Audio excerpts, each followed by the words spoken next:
labai stiprus kovotojas. Iš kitų turnyrų žinom, kad jisai labai puikiai valdo kalaviją, puikiai ginasi skydu.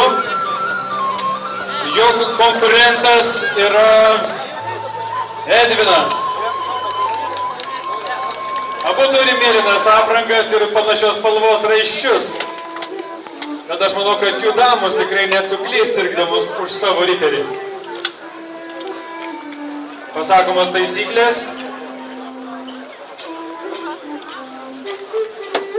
Riteriai pasveikina vienas kitą, kalavijų mostais. Kova pradedama.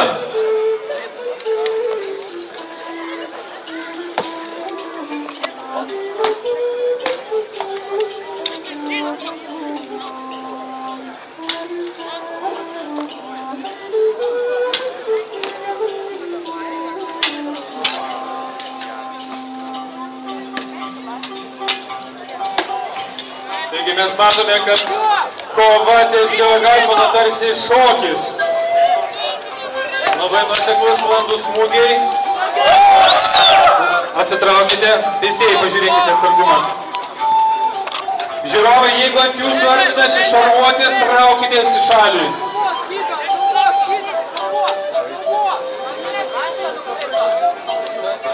Taigi, kova stabdoma.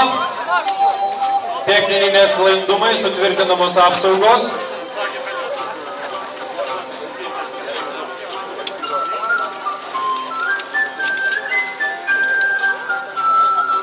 Kova tęsiama.